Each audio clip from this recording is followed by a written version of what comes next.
Muy buenas tardes y muy buenos días a todos. Mi nombre es Gladys López y estoy muy contenta de estar aquí con ustedes hoy. Les damos la bienvenida a este nuevo seminario informativo del CEVIR llamado Abordaje de la Perspectiva de Género en Ciencias de la Salud. Hoy estoy junto con Encarnación Nina Martínez y Yedra García, quienes van a exponer más sobre sus experiencias y su conocimiento acerca del tema.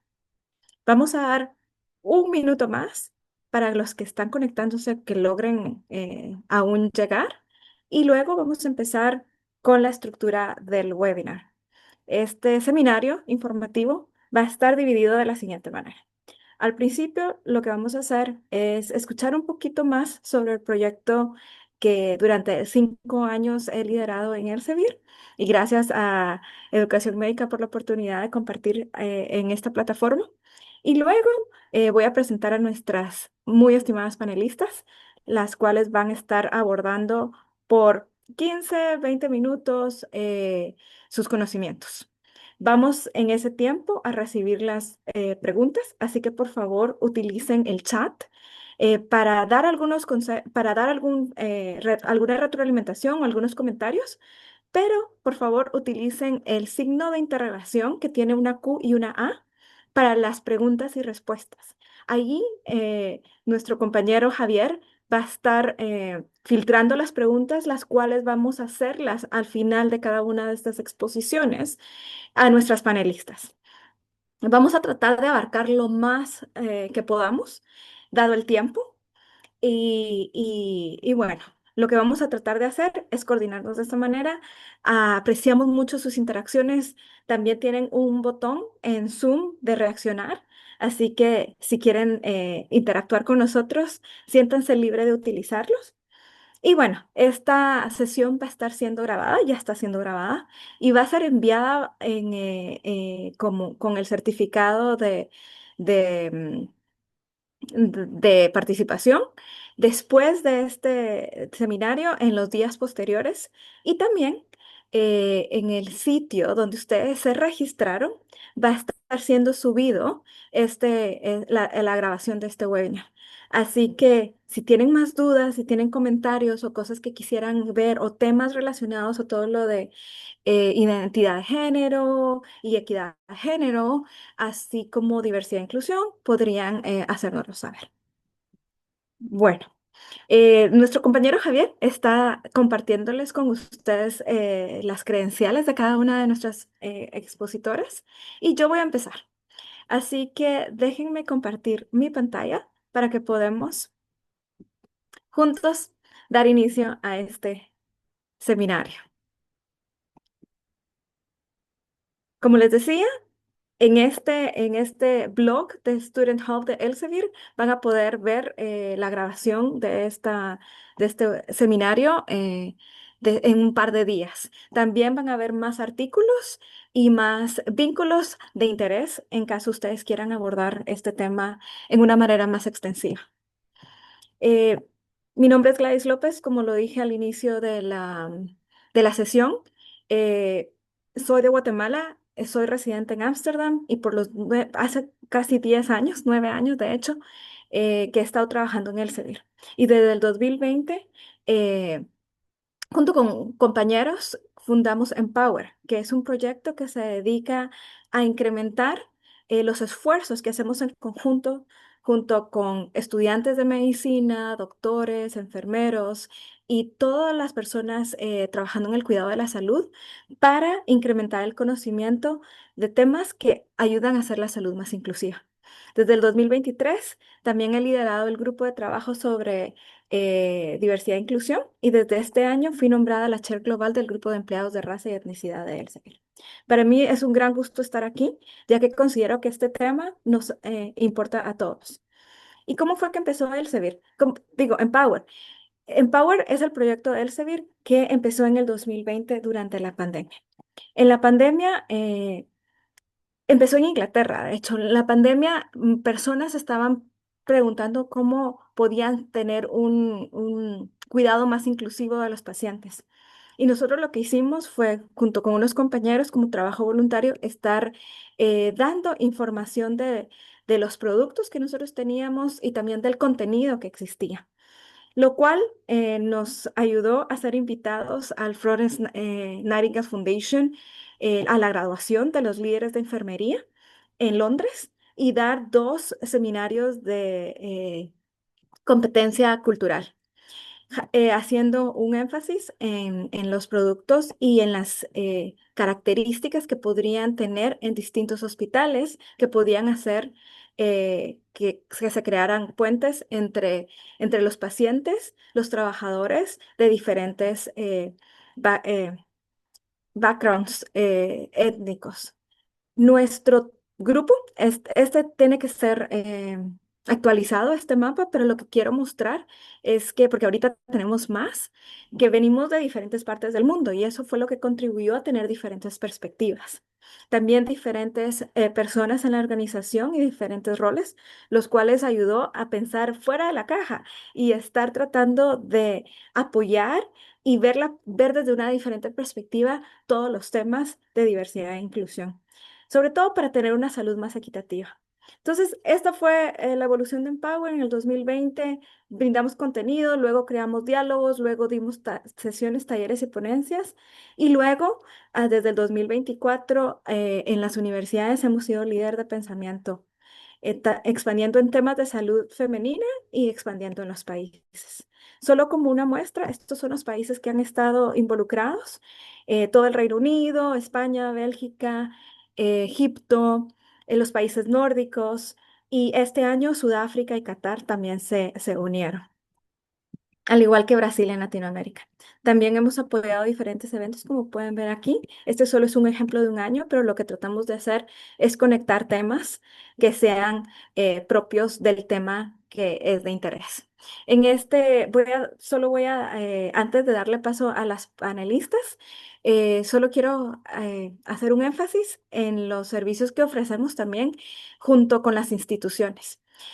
Damos un taller de competencias culturales en el 2022. Este es un ejemplo que dimos inducción a enfermeras internacionales en Inglaterra y estos son los temas que tenemos como contenido. Si alguno de ustedes les llama la atención, estaríamos dispuestos a hablar y ver cómo podemos apoyar.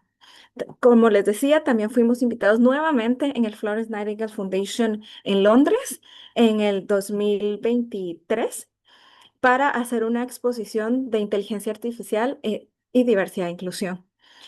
Y luego, el año pasado, en el 2024, ayudamos a los estudiantes de enfermería en la en Egipto y dimos un taller de diversidad en salud femenina, enfocándonos cómo eran los factores cuáles eran los factores que tenían que ser tomados en cuenta cuando se estaba tratando la interseccionalidad no solo de salud femenina con competencias culturales. Así que sin más, voy a dejar de compartir y estoy muy emocionada de presentar a dos panelistas. La primera panelista, tuve el gusto de conocerla en Granada y, y sé lo importante que es relacionado al tema. Y antes de pasar con ella, solo quiero decir de que todos seremos pacientes algún día, tendremos a alguien que amamos como paciente. Y es por eso que cuando viene el tema de diversidad e inclusión, de salud equitativa y de darnos cuenta que cuando hay un gap entre el conocimiento, la investigación, entre sexos, que ya Encarnación Nina nos va a aclarar un poquito más los conceptos. Lo que estamos haciendo es no dando la misma calidad de atención a nuestras mamás, a nuestras hermanas, a nuestras parejas, a nuestras hijas, a nuestras amigas. Así que por eso, como les digo, la conocí en la Universidad de Granada en un encuentro que tuvimos de género. Y Encarnación Martínez, Nina, es profesora del Departamento de Enfermería de la Universidad de Granada y doctora en Medicina Preventiva y Salud Pública. Tiene un máster en investigaciones y avances en medicina preventiva y salud pública. Es experta universitaria en epidemiología e investigación clínica, en bioética, en género y salud. Y actualmente investiga la materia de violencia de género y la incorporación de la perspectiva de género en el acceso a la atención sanitaria. Luego de Nina, vamos a pasar con Yedra. Y Yedra es licenciada en Derecho y tiene un máster en práctica jurídica y en género y desarrollo. Trabaja en Médicos del Mundo, está centrada en el género, interseccionalidad, derechos humanos y cuidados y representa al grupo de feminismos de la coordinación de ONGD en el Consejo de la Cooperación. Tiene publicaciones sobre derechos sexuales y reproductivos, procesos pro equidad y cooperación feminista. Así que sin más, el escenario es tuyo, Nina. Bueno, muchísimas gracias Gladys por la presentación y bueno, pues vamos a empezar. Voy a compartir pantalla. Aquí. ¿Se ve la presentación? Sí, se ve claramente. ¿Ocupa todo? No, ahorita estamos ¿Mejor? viendo tu PowerPoint, así, ahorita sí ya no estamos viendo. Vale.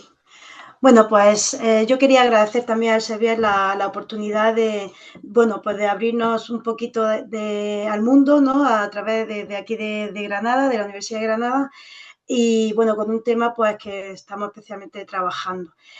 Yo sé que vamos a tratar un tema que no es especialmente novedoso porque ya se lleva mucho tiempo en ello, pero sí que también sabemos que hay que seguir trabajando en él y hay que seguir profundizando porque a pesar de los avances que se han observado en los últimos años, también hay bastante constatación de que no se ha conseguido pues revertir, ¿no?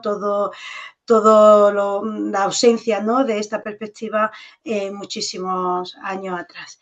Para ello, creo que hay que empezar muy rápidamente, quizá definiendo los dos o tres conceptos básicos, porque si no contextualizamos muy bien los conceptos, luego esto genera confusión y de hecho seguramente que todos sois conscientes de esta confusión que existe en esta materia.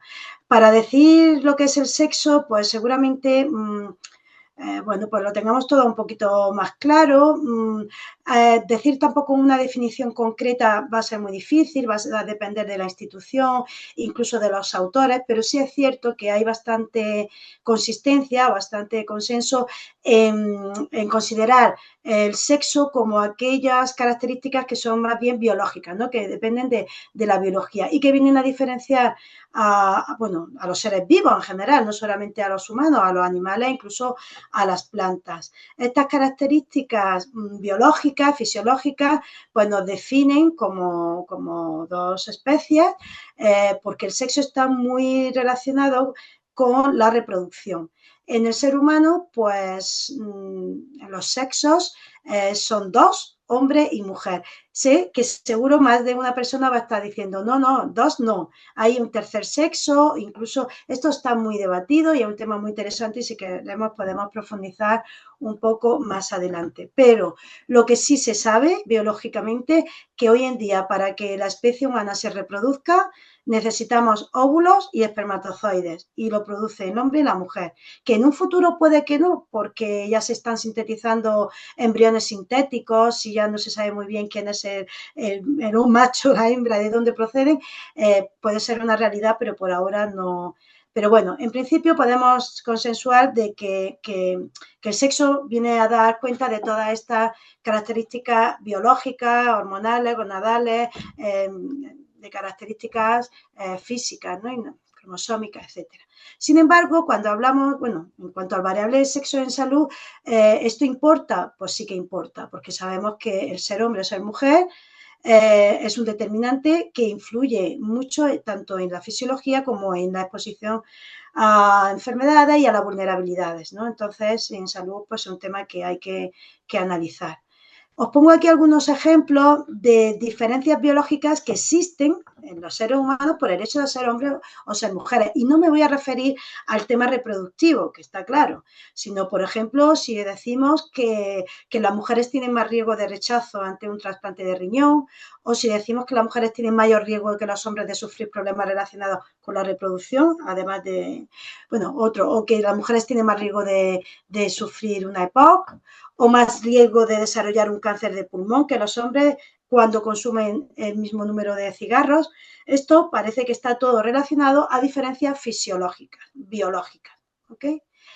Sin embargo, el concepto de género no tiene nada que ver con la biología, es un constructo social. Bueno, decir que no tiene nada que ver con la biología tampoco es cierto, porque aunque es un constructo social, se basa en esas diferencias sexuales. Quiere decir que por el hecho de nacer hombre o nacer mujer, la sociedad atribuye una serie de roles, características, actitudes, comportamientos a los distintos sexos. Y esto pues conocemos muy fácilmente, pues como a la mujer de manera tradicional se le ha atribuido pues esos roles reproductivos, de trabajo doméstico, de cuidado a la familia, a los menores, a los mayores, cuidado en general, más ubicada en el ámbito doméstico, con un trabajo no remunerado, no reconocido, y a los hombres, bueno, pues se le ha situado más en un rol productivo, en un espacio público, en el que trae el dinero a casa, ¿no? Y ese grado de poder y responsabilidad más que a la mujer. Y esto no es biológico. Bueno, está basado en la diferencia biológica, pero esto es todo un constructo social. Este concepto de género tiene unas características muy particulares. Es relacional, quiere decir, yo no puedo estudiar el género si no estudio a hombres y mujeres en sus relaciones sociales. No es un atributo individual como puede ser el sexo. ¿Es jerárquico? Pues sí, pues porque de manera tradicional a las mujeres se las ha situado en una situación por debajo, en una situación inferior al hombre, de manera que todo lo que hace la mujer, lo que piensa, lo que hace, su comportamiento tienen un valor inferior a lo que se ha considerado para los hombres. ¿Es un concepto cambiante? Por supuesto. ¿Que los estereotipos y todos estos roles de género son difíciles de cambiar? Vale, pero que van cambiando, por supuesto. Nosotros, con todas las sociedades, bueno, más o menos, hemos ido evolucionando, unas más, otras menos. Incluso ahora, muchísima gente está diciendo que en nuestras sociedades occidentales incluso se está observando cierto retroceso, ¿no? En estas cuestiones. Bueno, cambiante. Contextualmente específico, por supuesto, porque no es lo mismo determinados contextos económicos, sociales, religiosos, como queráis llamarle, de unos a otros a lo largo del mundo. Y una de las características es que es institucionalmente estructurado, es decir, no depende de personas individuales, no depende solamente del ámbito privado, sino que esto ocurre en todos los distintos ámbitos y por la sociedad en general. ¿Esto qué pasa? Pues que genera lo que decimos desigualdades de género. De manera que esta situación, por las mujeres en este caso y los hombres por la cuestión cultural, por esos roles, pues generan, en este caso, desigualdades de género en el que tanto hombres como mujeres, ¿vale? Pues aparecen. Estas desigualdades podemos decir que son universales porque parece ser que existen en todo el mundo. Me podréis decir, no, pero es que hay determinadas sociedades donde es al revés, donde ocurre lo contrario, que a lo mejor es la situación de la mujer la que está en situación más favorecida. Pues parece ser que sí, que han existido en la historia, en determinados contextos muy reducidos, donde por la escasez de mujeres, donde se les ha dado cierto valor, pero esto podríamos decir que casi que es anecdótico. Son históricas, porque parece que esto es desde que existe la humanidad, pues parece ser que sí, y estructurales por lo que hemos comentado anteriormente. Pongo otro concepto que también genera confusión y que, bueno, ha surgido un poquito más adelante, que es el de la identidad sexual, la identidad de género. Esto ya no hace alusión a nada biológico, a ningún atributo biológico, ninguna característica, ni incluso a nada social, y todo a la vez. Pero porque esto viene a ser una percepción subjetiva, individual de la persona. Es una convicción en el que yo entiendo que, bueno, que a pesar de haber nacido de un sexo u otro, yo me siento más asignada como a un cierto atributo masculino, femenino, metemos aquí roles de género, y bueno, y eso forma parte de mi personalidad y de mi raíz, y puedo sentirme más mujer o más hombre o nada, ¿no? Y sabemos todo lo que ahora supone este movimiento. Estas cosas son cosas diferentes, entonces es importante tener al menos claro lo que es el concepto de sexo, de género y de identidad para que no confundamos, aunque luego vais a estar viendo continuamente, supongo que lo habréis visto, en los documentos, en artículos, donde ya incluso se habla del binomio sexo barra género, ¿no? Como para, a ver, para no tener que estar confundiendo y tener que estar pensando de qué estamos hablando. Se le pone barra y se mete ahí todo, pero que vosotros y nosotros tenemos que ser conscientes de que son cosas muy diferentes. Os pongo aquí esta infografía que publicó Lancet, pues bueno, pues un poco que viene a resumir pues todo lo que estamos comentando. ¿Qué sería eso de la perspectiva o enfoque de género? Pues sería esa estrategia que viene un poco a ponerse, a mirar estas relaciones sociales de personas, hombres y mujeres, los que estamos en el mundo, y también podríamos hablar de otras identidades sexuales, precisamente teniendo en el foco estas variables clave, que es el sexo, el género, la identidad, teniendo en el foco que se generan desigualdades y que hay que intentar entender por qué ocurren, por qué se producen las diferencias primero, por qué se producen las desigualdades y cómo poder abordarlas. Esto, en definitiva, es lo que trata la perspectiva con enfoque de género. Y, ¿vale? El concepto de igualdad y equidad de género van implícitos en la perspectiva de género, porque como lo que se trata es precisamente de prevenirlas o de erradicarlas. Todos sabéis que igualdad y equidad son cosas diferentes, pero bueno, se habla en todo el ámbito de inclusión y en todo de vulnerabilidad, y en este caso pues sería relacionado con estos roles de género culturales que, bueno, que se aprenden y se reproducen y tienen consecuencias. Cuando hablamos de salud, fijaros, la OMS ya hace muchos años ya planteó su modelo de determinantes sociales de la salud y reconoce que el género, junto a la clase social y la etnia, es una variable importantísima que es transversal y atraviesa todos los demás ejes. Y hay que tenerlo en cuenta si queremos realmente evaluar y ver cómo influye en los resultados de salud de las poblaciones. España, por ejemplo, ya elaboró un modelo posterior, pero bueno, viene a ser un poco reproducción. Hoy en día no se entiende que no se aborde la salud sin tener en cuenta todos estos determinantes que, como sabéis, influyen en la salud, incluso mucho más, por supuesto, que el sistema sanitario y, bueno, y casi que más que la propia genética o los propios aspectos biológicos de las personas. ¿Cómo funciona? Pues funciona porque esto es estructural o pues se sitúa en toda la sociedad. Esto influye en los valores, las normas, en cómo la gente se comporta, cómo hacen esa búsqueda de atención, cómo se comportan ante determinados factores de riesgo, cómo se quedan expuestos o no, y bueno, y afecta tanto también a las personas, pero también incluso a los servicios sanitarios y los sistemas.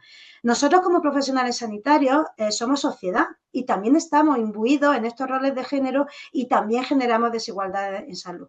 Afecta a los sistemas de salud y cómo atendemos a la población. Y, por supuesto, afecta a la investigación en salud, que veremos rápidamente. Y esto, y es lo más gravoso, lógicamente, tiene resultados en salud que pueden ser realmente muy graves. Normalmente, pues normalmente las que salimos más perjudicadas parece ser que somos las mujeres.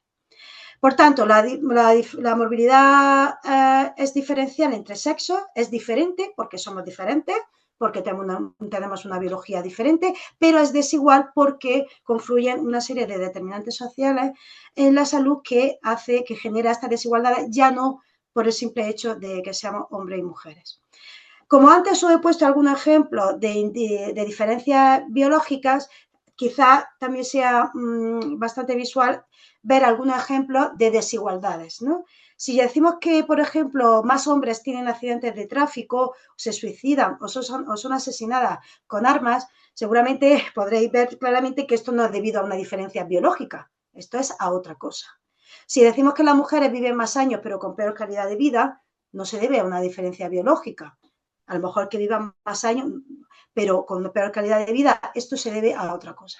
Si hay más mujeres que refieren cansancio y falta de energía generalizada, no es por su biología, es por otra cosa. Entonces, es debido a estas relaciones, cómo se relaciona en su entorno. Desigualdades de género en salud, claro que se producen, son sistemáticas, innecesarias, evitables e injustas. Os pongo, por ejemplo, este resultado de salud que es la mortalidad materna, que ahora mi compañera va a hablar de salud sexual y reproductiva, pero quizá como el ejemplo paradigmático de el máximo ejemplo de desigualdad social. Las mujeres mueren más por causa de embarazo, no porque sean mujeres y tengan que quedar embarazadas, sino porque hay una cantidad de factores alrededor que hacen que tengan que sufrir este resultado fatal mucho más que los hombres. Que el género en la salud importa, esto no solamente le importa a la salud de las mujeres que lo sufren, sino que esto importa a todo el mundo. Fijaros, uno de los objetivos de desarrollo sostenible de la Agenda 2030, el objetivo número 5, es precisamente alcanzar la igualdad de género. Se entiende que si no hay igualdad, no puede haber, no se pueden alcanzar los objetivos. Pero además este objetivo atraviesa a todos los demás. Si la mitad de la población no tiene acceso a una vivienda, a una educación, a un trabajo, nunca vamos a poder alcanzar los objetivos. Sabéis que esto va más bien regular, con el COVID y tal también ha habido bastante retroceso, pero bueno, ahí están y son un reto y un desafío para toda la humanidad. Y por supuesto, si esto no afecta a la mitad o a todos, no se van a conseguir. Como digo, en el ámbito sanitario también reproducimos estos sesgos de género, tanto a la hora de cómo los hombres y mujeres acceden al sistema como a la hora de cómo los profesionales les atendemos. Estos sesgos, puedo decir aquí, bueno, podemos decir algunos más, pero ese sesgo en el que ese profesional, cuando recibe a un hombre o a una mujer, lo que tiene en su cabeza, ese estereotipo, que además lo tiene como, como si fuera evidencia científica, está basado en un modelo androcéntrico, porque toda la investigación, la mayoría, cada vez menos, vamos mejorando, pues se ha basado en los estudios que se han hecho sobre hombres y no sobre cualquier hombre, también con un perfil determinado. Esa insensibilidad de género, que no tenemos en cuenta el contexto cultural de la mujer. Si me llega una mujer lactante que diciendo que está cansada porque está dando el pecho y no se soluciona dándole una pastilla o un relajante muscular, es que no se ve que ella tiene otras muchas determinantes que evidentemente le van a impedir, pues bueno, pues tener un estado de salud. O el de dobles estándares. Este es que ante el mismo síntoma, pues el profesional a un hombre lo trata de una manera y a otra mujer la trata de otro. El ejemplo quizá más paradigmático, más estudiado desde hace muchos años, es el tema de las enfermedades cardiovasculares o de infarto de miocardio. Y hoy en día, pues ya se sabe que incluso la sintomatología es distinta a mujeres, bueno, y esto se ha trabajado muchísimo. En cuanto al acceso a los servicios sanitarios, nos podemos encontrar sesgos de género en cualquier nivel de atención, hasta llegar al trato incluso por los propios profesionales. Esto, como decía al principio, no es algo nuevo, esto viene quizá mucho más potente desde la conferencia de Pekín en el 95, donde ya se habló del empoderamiento de las mujeres y de esa transversalización como uno de los objetivos fundamentales a nivel internacional. Y esto se considera una cuestión de derechos humanos y de justicia social. Esto hay que tenerlo en cuenta. Por lo tanto, los profesionales sanitarios estamos interpelados a tratar esto porque es que nos va en ello nuestra justicia. ¿Necesitamos perspectiva de género? Pues sí. ¿Por qué? Pues por lo que hemos comentado. ¿Existen diferencias por sexo? Que por supuesto tienen que existir, pero lo problemático no es que existan esas diferencias, es que hay desigualdades de género. Existen sesgos de género en la atención, en la investigación, y estos sesgos tienen consecuencias para la salud. Por eso es importante incorporarlas. Y además, ¿qué es lo que pretendemos?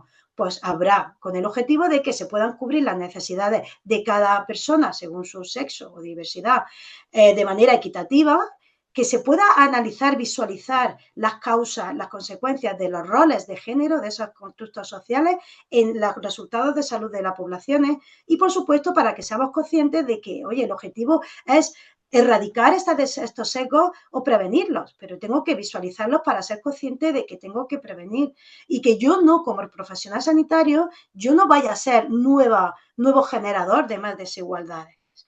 El objetivo de la docencia es muy sencillo, es conseguir que los profesionales del futuro, por lo menos nosotros en la facultad, los futuros profesionales de enfermería sean competentes en materia de género, diversidad sexual y cultural. Está todo muy relacionado, ¿no? Como decía Gladys, todos estos temas de inclusión. Ese profesional competente en materia de género, ¿qué características tiene? Pues bueno, pues será esa persona que lee literatura de subtitulación con esta lente, con esta mirada de género, que trata a hombres y mujeres y las minorías de manera competente basada en evidencias, no en estereotipos ya, y prejuicios ya de antes, que tienen una base de los problemas que realmente afectan a cada uno y los determinantes sociales asociados, que ejerce su función de defensa para la eliminación de situaciones de vulnerabilidad. Nosotros no podemos ser impasibles a estas situaciones. Los sanitarios no podemos serlo. Incluso aunque tengamos nuestras propias creencias, esto no es cuestión de ideología, ¿vale? Esto es cuestión, como hemos dicho, de derechos humanos y de justicia social. Y como profesionales tendrán que aprender a conciliar sus creencias personales con tu rol profesional. Y esto es, pues bueno, pues muy costoso y más o menos problemático. Pero, y como yo en mi entorno creo ese ambiente, ese sanitario, inclusivo, compasivo, para que, bueno, para que no puedan aparecer estos prejuicios y no impacten en la salud de las personas. En docencia lo tenemos, bueno, cada vez más fácil, que significa pues que como docentes pues vamos a tener que revisar qué es lo que hago. Esto es un ejercicio de reflexión. Hay que empezar por un ejercicio de reflexión. ¿Cómo trabajo yo? ¿Qué hago? ¿Qué contenidos doy? ¿Qué apuntes ofrezco al alumnado? ¿Qué presentaciones? ¿Cómo utilizo el lenguaje? No solamente en los contenidos, sino en la forma de ejercer la docencia, en mis aulas, cómo se dinamizan los grupos, cómo tengo en cuenta que esos grupos de alumnos se distribuyan de manera al menos igualitaria, ¿no? ¿A quién le doy el discurso? ¿A quién valido más el discurso? ¿A un hombre o a una mujer?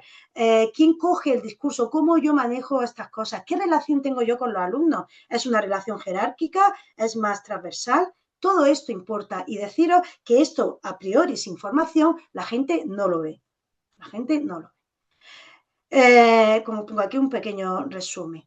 Nosotros, y en investigación, por supuesto, tenemos pensar que la investigación en ciencia o en salud, en investigación sanitaria, o como toda ciencia, es neutral, pues bueno, pues eso ya se sabe que es totalmente una falacia. La ciencia no es neutral, porque somos personas y porque las personas plantean un objetivo, una hipótesis y buscan un resultado. Esto no es neutral.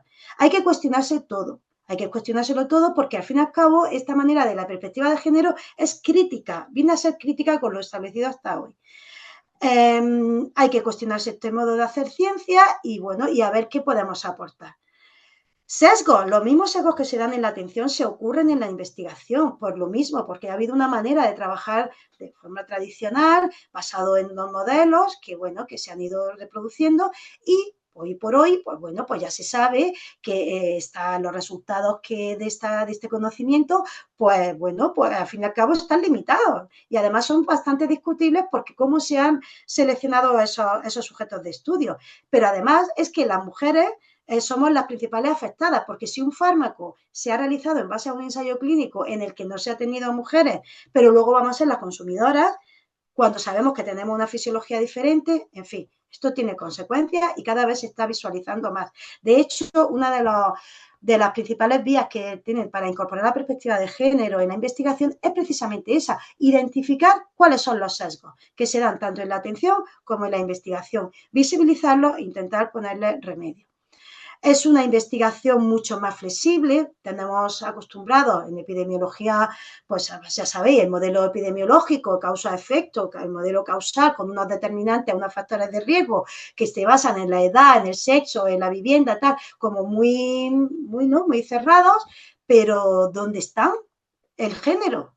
¿Cómo medimos los determinantes de género? Habrá que incorporarlo de otra manera. Por eso la investigación cualitativa viene muy bien para incorporar esa experiencia de los sujetos de estudio en la investigación, no solamente factores A y B y C, y además factores que suelen ser individuales, que no hablan de la relación de las personas con su entorno. Y, por supuesto, cuando hablamos de investigación no se trata de algo puntual. Es que yo ahora pongo al final del artículo que he considerado la perspectiva de género. No, esto igual que con la ética, no se trata de... No, yo tengo que, desde el momento que pienso, me planteo una pregunta de investigación, tengo que incorporar esta perspectiva. Y además en todas las fases de la investigación hasta el final. Esto ya está más que evidenciado desde, ya os digo, pongo este artículo de 91, donde es precisamente habla del síndrome del infarto de las mujeres, como no se identificaba, síndrome de Jen, que se llamó en su momento, y hoy por hoy pues está clarísimo que si somos ciegos al género, pues no podremos avanzar. Lo mismo que no podremos avanzar en objetivos para la igualdad en el mundo y para un mundo mejor para todos, tampoco podremos avanzar en el conocimiento, porque estamos dejando la parte importante sin analizar.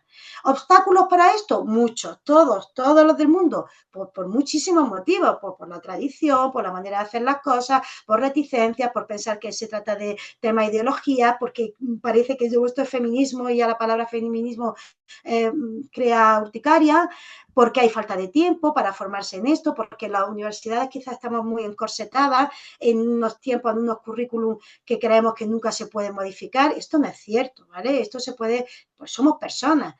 Entonces hay que intentar pues, cambiar. Y de hecho ya tenemos muchísimos elementos facilitadores. A nivel político, hoy en día casi todos los países de Europa, por supuesto, Estados Unidos y de América Latina también, tienen ya leyes específicas para incorporar la perspectiva de género, leyes contra la violencia de género y leyes universitarias. Y te dicen que esto tiene que incorporarlo, pero no solo en la universidad, en todos los niveles educativos, desde pequeños. Y por supuesto en el ámbito universitario de educación superior. Faltaría más. O sea que normas hay. ¿Qué pasa? Que ya sabemos todos que de la norma a la realidad, pues siempre hay una brecha importante que vamos a intentar que cada vez sea más pequeña. Contar con profesorado de asignaturas básicas, eso es importante. Nosotros, por ejemplo, en nuestra facultad tenemos una asignatura que es troncal, obligatoria, y dijéramos que sirve como interruptor. Lo ideal sería ya que cada profesor en su materia incorporara la perspectiva de género de manera transversal en su materia, pero bueno, tener a lo mejor este interruptor. De hecho, cuando esta asignatura troncal se ha eliminado, porque pensando que la transversalidad sería lo mejor, lo que pasa y lo que ha pasado es que se ha disuelto, se ha perdido esta perspectiva. Y hay que tener en cuenta el alumnado ya no es como era antes, el alumnado no es sumiso, el alumnado no es pasivo, tenemos un alumnado reflexivo, crítico, que quiere otra manera de hacer las cosas y que son conscientes de que si no se aborda esto no estamos abordando todo, ¿vale? Y deciros que tenemos recursos. Os pongo este ejemplo de la Universidad de Stanford, donde nos ponen, os podéis meter y os dan evidencia científica de cosas muy concretas, de patologías, analizando las diferencias sexuales. Es una herramienta que nos puede servir para la docencia muy útil. Tenemos casi en todas las universidades formación, planes de igualdad, apoyo institucional, ¿vale? Lo que pasa es que hay que hacerlo efectivo. Tenemos, y os pongo aquí, la Universidad de Concepción de Chile, que acaba de recibir por Naciones Unidas el sello de igualdad de género. Esto es un incentivo, es un potentísimo para que toda la institución y toda el problema de la universidad, sí, termino, y bueno, pongo también guías para profesores que no sepan, que no crean, que no saben cómo hacerlo. Hay guías específicas para determinadas asignaturas a las que podéis recurrir. Tenemos formación de expertos a la que podéis acceder. Tenemos para investigar guías internacionales potentísimas donde te van a decir cómo hacer tu proyecto de investigación con perspectiva de género. Y por supuesto, si queremos recibir financiación potente, si no lo tenemos en cuenta, no te la van a dar, ¿vale? ¿Mensajes para llevar a casa? Pues nada, que hay que, sexo y género son variables determinantes de la salud, es necesario incorporarla plenamente, es todo un reto, pero es verdad que cada vez tenemos más oportunidades y por supuesto en la universidad estamos directamente interpeladas a conseguir estos objetivos. Quería terminar con esta frase, si me dejáis, de Carmen Barnes, que es una endocrina española, pues referente, que viene un poco a decir lo que yo quiero decir, ¿no? Que creo que ha llegado la época de evitar todos los reduccionismos teológicos y saber que a los problemas complejos no podemos darle soluciones simplistas. Las diferencias en la biología de las mujeres son simplemente diferencias y no inferioridades. Tenerla en cuenta en el momento de estudiar las causas del dolor y el cansancio de las mujeres es una necesidad científica. Los estereotipos de género siempre querrán considerar inferior lo que les ocurre a las mujeres y las aproximaciones más científicas ayudarán a conocer mejor la verdadera etiología de sus problemas. Y nada, me despido bueno, con mis compañeros de la asignatura para que, bueno, deciros que estamos totalmente comprometidos con esto de seguir haciendo salud y seguir haciendo género. Para cualquier cosa que queráis, pues me tenéis disponible. Muchas gracias. Muchas gracias, Nina. Yo sé lo difícil que es meter tanta experiencia, conocimiento, investigación en 20 minutos o menos. Así que gracias por todo. Para los que quieran saber más sobre las exposiciones de Nina, entren al vínculo que Javier ha puesto en el chat, ya que ahí también hay otra ponencia de Nina de hace un par de años en la Universidad de Granada. Así que sin más, solo recordatorio, si tienen alguna pregunta, pueden utilizar el signo de interrogación que tiene una Q y una A o pongan sus preguntas en el chat. Estamos ya empezando a recibir un par. Si tenemos tiempo al final, vamos a dirigirlas y ahorita vamos con Yedra. Muchísimas gracias. Hola, buenas. No me deja compartir si sigue la pantalla compartida. Así que Nina, si te No sé si molesto, puedes Ah, que tengo comprobar. perdón, perdón, Sí, es que dejar no me de, deja. dejar de compartir, espérate. ya, yo creo que ya estamos. Así Venga, que fenómeno. ahorita Ya Yedra, está, el ¿no? Muy médico bien. del mundo, va a compartir su experiencia. Vale, voy a intentar no alargarme mucho para que podamos tener un tiempo de poder conversar. También voy a intentar hablar despacio. Yo hablo muy rápido como buena española, entonces voy a intentar hacerlo más fácil posible. Bueno, voy a comentar un poco cómo en el proceso de Médicos del Mundo del trabajo en derechos y salud sexual y reproductiva hemos ido identificando una serie de retos y barreras que nos ha llevado a cambiar nuestra forma de trabajar. Por un lado, quiero recordar que cuando hablamos de derechos y salud sexual reproductiva, estamos hablando no solo de maternidad segura, sino estamos hablando de todo lo que tiene que ver con la sexualidad y la reproducción que va más allá de la maternidad. En esta diapo voy a hablar en concreto de la maternidad, pero después verán que voy a hacer más aportes de otras áreas específicas. En cuanto a la maternidad segura, la realidad es clara: 800 mujeres mueren al día por causas relacionadas con el embarazo. Ha habido un avance importante desde los objetivos de desarrollo del milenio y después de los sostenibles, pero sigue habiendo una realidad bien dura y que además, si se analiza desde diferentes clases sociales y desde diferentes zonas, se ve que las muertes aumentan o disminuyen, por lo que el avance no ha sido igual, sino que ha sido un avance dependiendo de en qué regiones y en qué estratos. Por otro lado, no sé por qué no me deja ver el siguiente. Bueno. Ahí. Quería comentar la teoría de las tres demoras. En algunos sitios se habla de las cuatro demoras que tienen que ver muy claramente con las barreras a la maternidad segura. Una de las demoras en la atención a la salud materna tiene que ver con la identificación de los signos de alarma, ¿no? Que llevan a que en un parto de riesgo, identificar tarde los signos de alarma lleva también a tomar decisiones tarde. De ahí, una barrera siguiente es el traslado al establecimiento sanitario. Puede ser porque sean barreras económicas, porque haya que pagar por el transporte, o barreras físicas, porque esté muy lejos y no se pueda acceder, o económicas, porque haya que pagar por la atención. Y la tercera barrera para una maternidad segura se encuentra ya en el propio establecimiento sanitario, en la atención, en que haya profesionales y equipos de calidad. ¿Esto qué quiere decir? Que muchas veces cuando trabajamos la reducción de la mortalidad materna nos centramos más en lo que es el establecimiento sanitario, es decir, la tercera demora. Sin embargo, la mayoría de muertes se producen entre la primera y la segunda demora, por lo que esto también es un reto importante. También las inequidades estructurales, o sea, no es, tiene mucha relación con las demoras. No es lo mismo un establecimiento sanitario equipado que otro. Una persona, está demostrado que cuanto mayor nivel educativo tienen las personas, mejor nivel de salud, porque antes actúan y también saben prevenir comportamientos que llevan a la mala salud. También el tema de acceso a la información. Si yo tengo información clara, si cuando voy a mi establecimiento sanitario me dan información clara de cómo prevenir la mala salud, pues eso también va a llevar a que yo tenga una salud más adecuada y mi seguimiento del embarazo también va a ser más correcto. Si yo tengo posibilidad de hacer seguimientos de mi embarazo con ecografías, con visitas al obstetra, pues es muy diferente que si yo no tengo acceso a esto, a este tipo de servicios. Y por supuesto, las propias debilidades del sistema de salud, de infraestructura, de formación, de personal insuficiente. Además de esta realidad, también nos damos cuenta de que hay que dar un abordaje interseccional, es decir, cada realidad tiene un abordaje distinto, no podemos homogeneizar situaciones.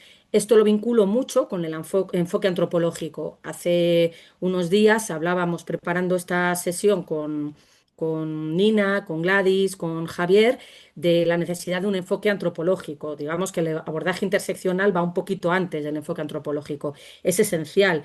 Y bueno, pues unos datos que nos demuestran la importancia de este abordaje interseccional, pues es que, por ejemplo, las mujeres afrodescendientes enfrentan tasas más altas de mortalidad de mortalidad en general. Y un dato, en Estados Unidos, la mortalidad materna de mujeres afrodescendientes en algunas zonas del país triplica a la del promedio nacional.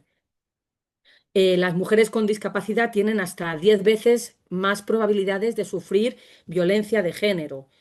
Las mujeres romaníes de bajos de ingresos en Albania, doy datos también de Europa porque muchas veces nos quedamos con el prejuicio de que esto se produce en ciertos contextos y como muy bien ha planteado y ha presentado Nina, esta es una problemática global. No trabajar género produce perjuicios a nivel global porque ocurre en todos los sitios.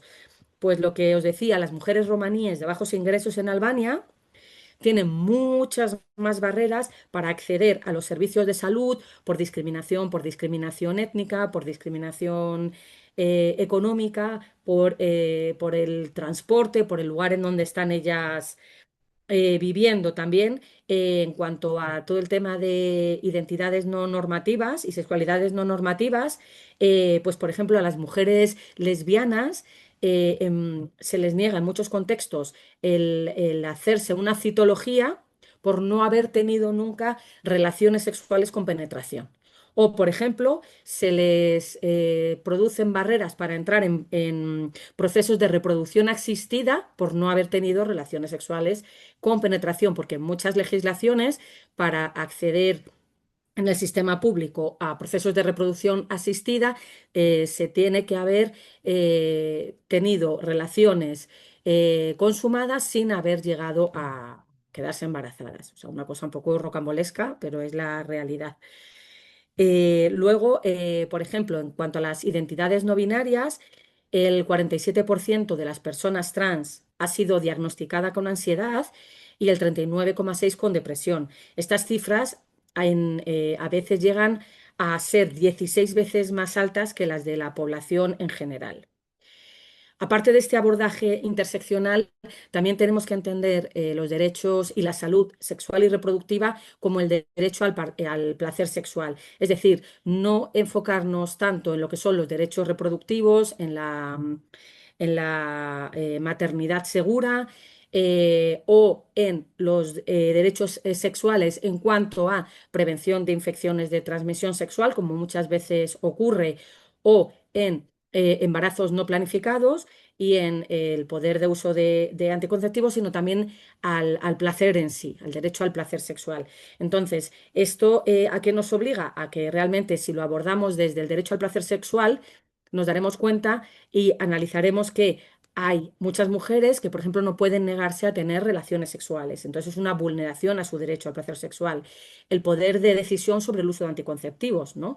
Que muchas mujeres no tienen poder de decisión sobre el uso porque su pareja se niega a usarlas. Y bueno, y por supuesto, la falta de autonomía en la iniciativa a tener relaciones sexuales o a no tenerlas, ¿no? Son elementos que son también muy importantes dentro de los derechos y la salud sexual y reproductiva. ¿Qué consecuencias tiene este límite de la autonomía, ¿no? De la autonomía corporal? Pues mayores tasas de infecciones de transmisión sexual, embarazos no planificados, diferentes tipos de violencias de género, afecta también a todo lo que tiene que ver con trastornos psicológicos, con el deterioro de la autoestima, de la autoimagen, ¿no? Y luego se producen situaciones y vulneraciones a la autonomía corporal, pues como comentaba, la violación, pero también esterilizaciones forzadas, barreras para el acceso a abortos, a IVE, pruebas de virginidad en muchos contextos porque las mujeres se tienen que casar vírgenes, mutilación genital femenina, matrimonio infantil, o sea que la autonomía limitada es esencial para las mujeres. También que hay que tener en cuenta que las mujeres tenemos una carga desigual en cuanto a los derechos y la salud sexual reproductiva. en muchos proyectos y muchas veces también en la atención sanitaria sobrecargamos a las mujeres con esa responsabilidad. Pues, por ejemplo, explicándoles a ellas solamente los métodos de anticoncepción, sin intentar espacios de diálogo con las parejas. También si hay que pagar por métodos anticonceptivos, suelen hacerse ellas cargo de ellos.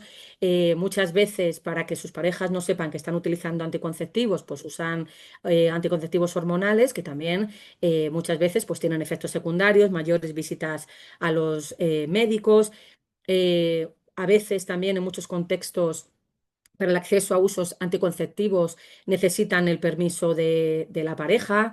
Por ejemplo, también hay prejuicios también si las mujeres toman la iniciativa en el uso de los anticonceptivos, ¿no? De, oye, pero ¿y tú por qué tienes un preservativo, ¿no? Eso también tiene mucho que ver y eso también es una barrera importante. Por eso es importante también trabajar con los hombres, pues que tengan conocimiento sobre esto y también mucha presión social sobre el que las mujeres tengan hijos, hijas, ¿no? Que tengan descendencia. Hay una presión social fuerte y sobre todo a medida que vamos cumpliendo más edad, pues hay mucha más presión social. Pero también en ciertos contextos hay la presión social contraria, es decir, se estigmatiza a las mujeres que no tienen descendencia, se infantilizan, es decir, si tú no eres madre, sigues siendo niña, ¿no? Entonces son diferentes realidades que tenemos que ir analizando. De ahí que comentara pues el tema de esa necesidad de conocer en profundidad el contexto en donde estamos y las diferentes realidades. Y para esto también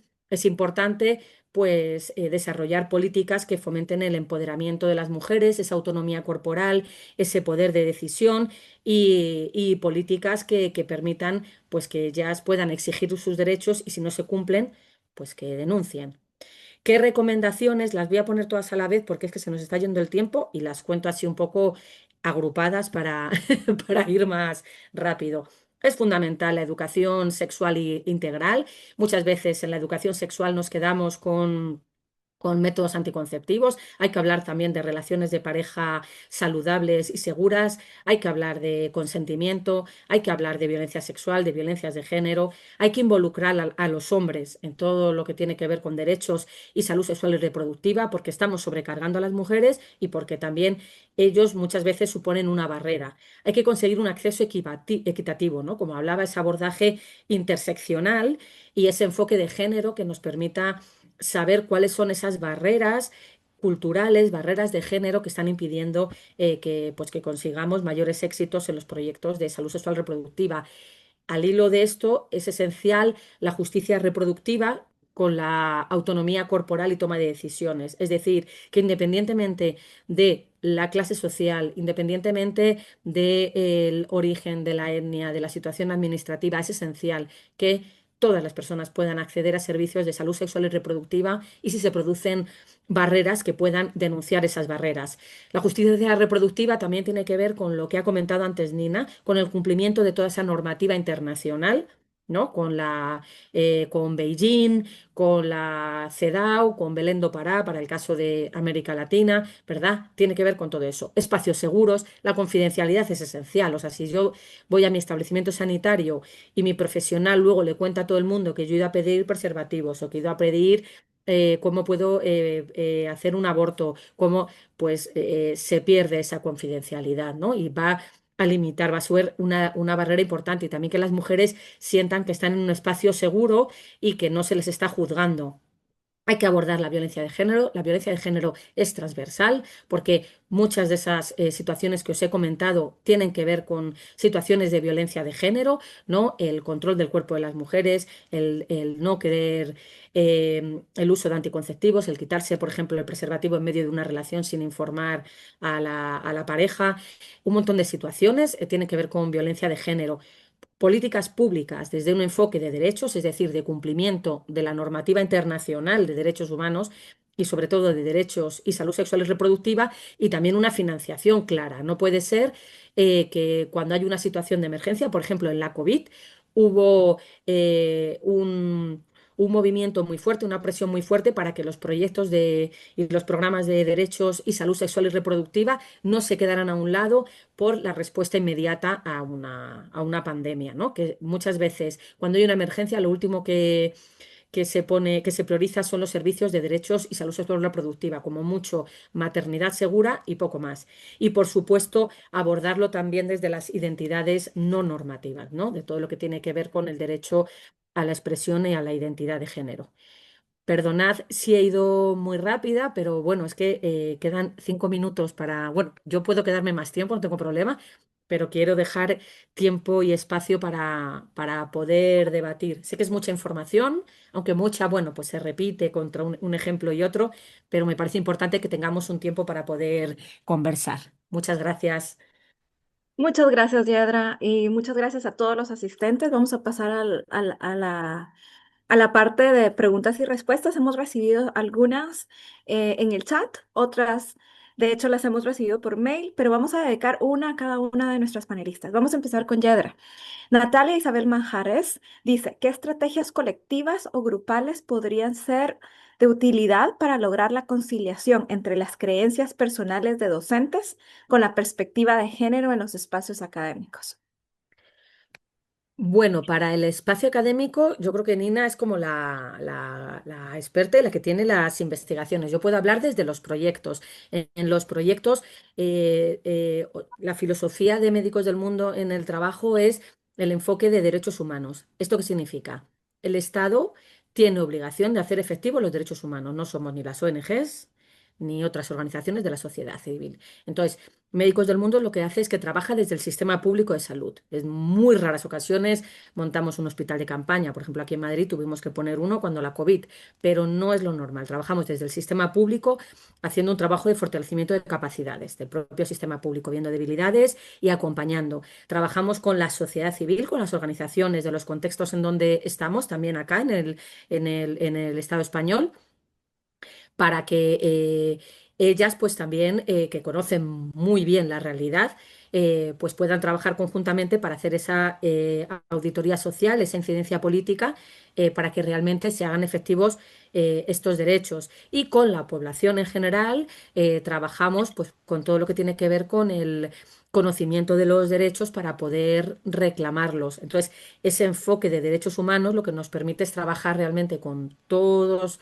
los grupos implicados en el derecho a la salud, para el caso de Médicos del Mundo, y hace mucho más fácil hacer un abordaje más cercano desde una mirada antropológica y demás. No sé si sirve la respuesta desde la parte como ONG, no tanto académica. Completamente. Mejor que abordemos de diferentes perspectivas y démosle la misma pregunta a Nina. ¿Qué estrategias colectivas o grupales podrían ser de utilidad para lograr la conciliación entre las creencias personales de docentes con las perspectivas de género en los espacios académicos?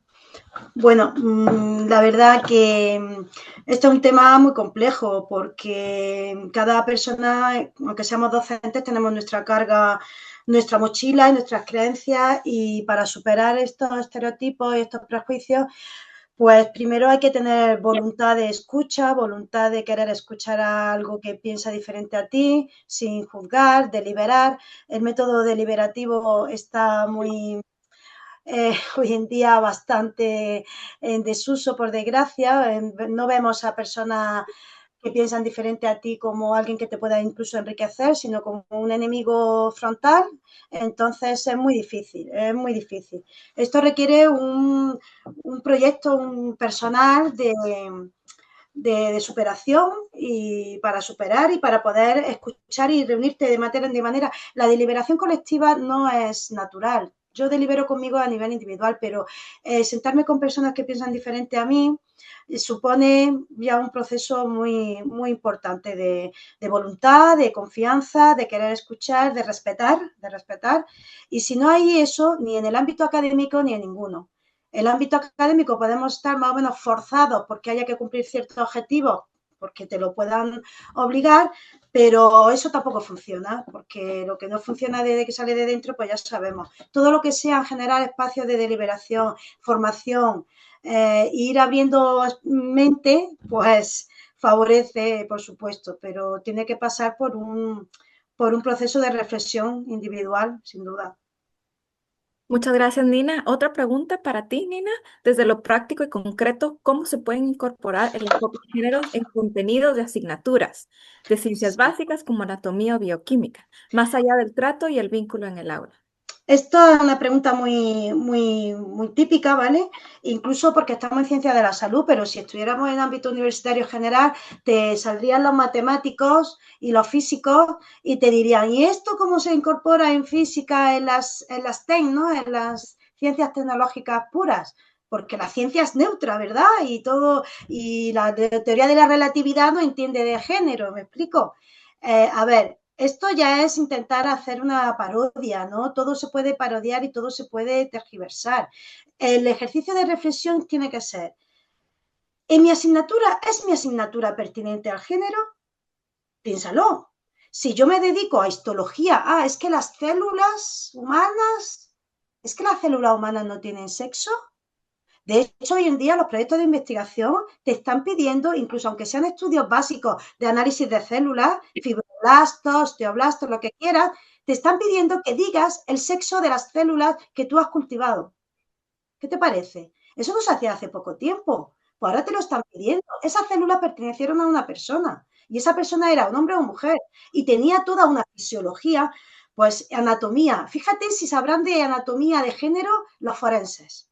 Los forenses ven un cuerpo en decrepitud y del conocimiento que tienen de anatomía te dicen si es un hombre o una mujer por la pelvis, por el hueso, los tamaños, la masa, el cráneo.